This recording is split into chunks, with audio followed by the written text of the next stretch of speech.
I started watching a lot of pornography, and the pornography that I was watching had to fit in with that. I can't just watch anything. I became very limited to watching a very specific type. And I read the book, the Brain That Changes Itself by Dr. Norman Norman Doidge, Doidge. Yeah. and I could see that exactly. And even though I knew that the more times you give in, you're building up the circuitry, and the less times you give in, you're getting better. I've had issues with that, so that's what I've recently done. That I've stopped watching pornography for about a So month now. okay, so let me ask you about that, because there's a big underground conversation about pornography that's happening on the web, and with many men, and it's hard to tell how many, deciding to stop using pornography. And I've made some comments publicly about pornography use being, let's call it suboptimal, because I think that it isn't good for the women who are involved in it, and it's not good for young men, because it's too, it gives you access to something. It gives you access to part of something, but denies you access to all of it. And I think it's dangerous because of that, because it offers immediate gratification, but no, well, that's it. It offers immediate gratification, but no medium to long-term development of character or life.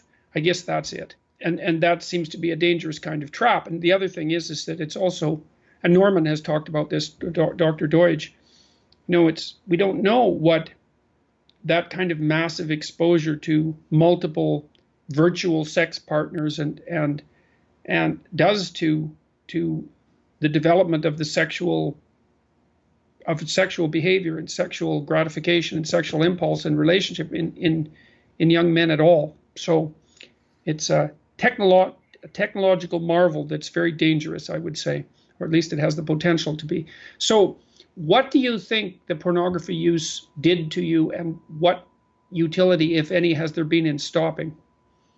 I found that, well, that's one issue that I've had, or a major issue that I've had in many different facets, has been looking for instant gratification. So for me, Uh-huh. it's been food, marijuana, TV, and pornography. And I just found that my thoughts would be always just looking for one of those. And as Hmm. soon as the experience was over, just have this little quick release where you feel good, and then back in pain. And I sort of realized that my pleasure was just getting rid of pain, and like pain and pleasure were two sides of the same coin, and I was just flipping the same coin over and over. And the how I felt now without doing it, well, when I first decided to stop, I thought I'd try writing down every time a thought came to watch pornography, and I couldn't believe it the first day. Like, it seemed like almost like once a minute, like I just have a thought saying, watch it, and my thoughts would try to trick me and say, oh, but just by observing. And I don't know what you think about this, but what I would do is when I'd get the thought to do it, I'd bite down on my thumb in one particular spot. And then I found that the next few days, the thoughts were just coming less and less. And now that it's been a month, I rarely have the thought. And the benefits I find is that I just feel so much more aware, and I'm not seeking pleasure as much. I'm just enjoying going for walks and being in nature. Like, Hmm.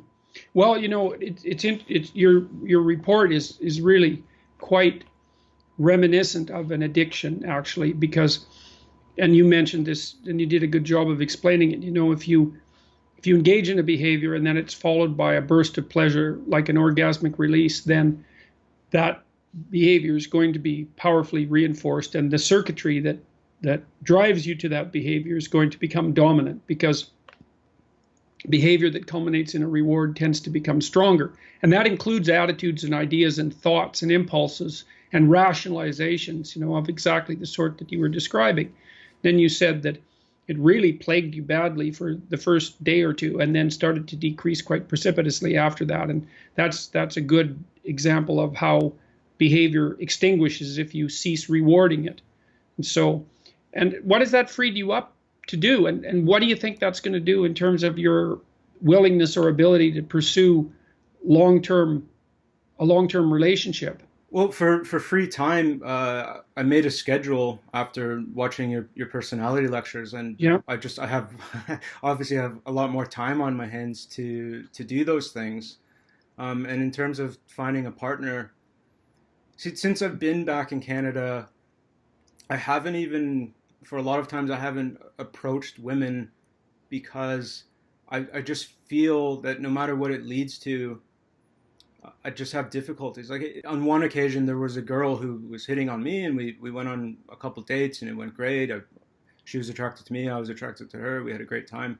But when it came time to be intimate, I was shaking like a leaf. Like I just, because I was so used to using the same stimulus Yeah. of imagining, I had a very strict thing that I can imagine in my mind. I don't know what most people, for most guys, what they have to think of when they watch pornography. I had to imagine an entire backstory because I had this issue with trust because of what happened. I think, okay, where are we? Why did we meet? What's going to happen after? So because of all that, I've just sort of been avoiding it. Well, so let me ask you a question. Like I've been trying to figure out what reasonable guidelines might be with regards to initiating sexual activity with a new partner. And it seems to me that you probably shouldn't initiate anything that you wouldn't talk to the person about. Because what that might mean is that you don't know them well enough to go that far with them physically. And there's dangers in that. You outlined some of them, I mean, sex is powerful, and it can, especially when you're inexperienced, it can hurt you. And the hurt can be, long term or permanent. And that's kind of what you're relating. And so one of the things that I might suggest is that when you initiate the next relationship that I'm not saying that this is an easy thing to do because it's not, but there's nothing wrong with not moving forward sexually until you've been able to discuss what you're like personally in relationship to sexual behavior, like, because you might say, well, maybe you shouldn't be engaging in intimate behavior with a person before you can tell them the story about what happened to you in the South Pacific and lay out your personal history and be comfortable with that. That seems to me, that sort of emotional intimacy seems to be the proper precursor to physical intimacy. And I know that our culture has pushed really hard, probably since about the emergence of the birth control pill. It's pushed really hard on this idea that casual sex is, first of all, possible, that it can be casual, and also desirable. But I think that that's a big mistake. I don't believe either of those. I don't think that there is such a thing as casual sex, and I don't think that it's desirable. I think it causes people a lot more trouble than they realize.